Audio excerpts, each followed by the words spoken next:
किसी गैर सिपाही वासी को यहां से सांसद बना करके भेजने का काम किया था तो भारतीय जनता पार्टी ने ही किया था, भारतीय जनता पार्टी की सरकार ने किया था।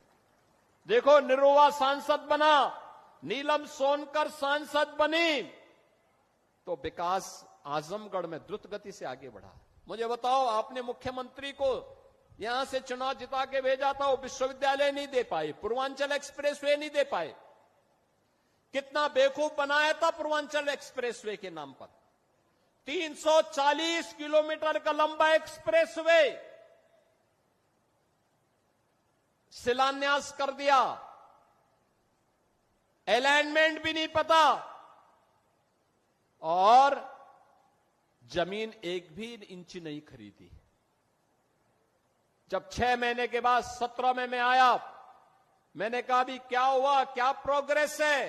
कहा साहब जीरो। मैंने कहा क्यों जीरो है? कहा साहब जमीन ही नहीं तो एक्सप्रेसवे बनेगा कहां पे? मैंने कहा फिर ये टेंडर कैसे हो गए? टेंडर कर दिए गए थे 15,200 करोड़ के। एक्सप्रेसवे की चौड़ाई थी मात्र 110 मीटर।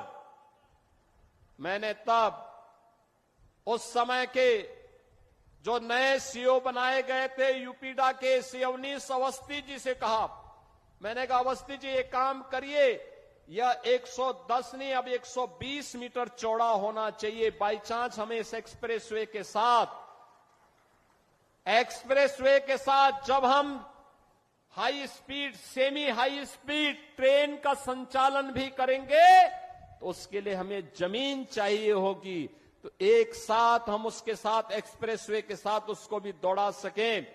जमीन खरीदिए, इसको पुराने टेंडर को कैंसिल करिए और फिर इस कार्य को आगे बढ़ाइए। आप सोचिए, वे 110 मीटर चौड़ा 2016 में 15,200 करोड़ रुपए में बना रहे थे। एक भी जमीन नहीं खरीदे, काम प्रारंभ ही नहीं वो कर पाए, टेंडर आवंटित कर दिए, हम लोग आए, हमने कैंसिल किया, जमीन खरीदना प्रारंभ किया, और जमीन खरीदने के बाद जब हम लोगों ने टेंडर किए तो बहनों और भाइयों वही एक्सप्रेसवे 11,800 करोड़ रुपए में बना करके हमने समर्पित कर दिया आपको। ये 3,000-4,000 करोड़ रुपए की जो डकैती डाल रही थे, कौन डाल रहे थे? ये वही लोग हैं जो आज आपको गुमराह करने के लिए फिर से ईमानदारी का चेहरा दिखाने के लिए आपके पास आएंगे। तब तो इन्होंने पूर्वांचल एक्सप्रेसवे नहीं बनाया, महाराज सोहेलदेव के नाम पे विश्वविद्यालय नहीं बनाया,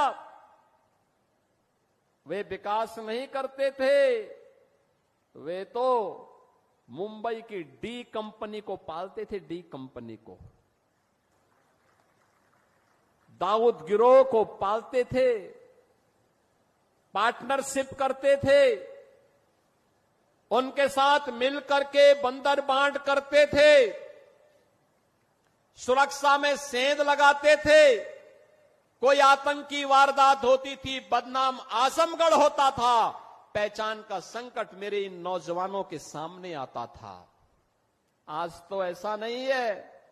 देश की सुरक्षा में सेंध कोई लगाएगा तो आजमगढ़ की पहचान पे संकट नहीं आएगा, बल्कि संकट पैदा करने वाले को पहले से ही जहन्नुम का टिकट दे दिया जाएगा कि जाओ भाई,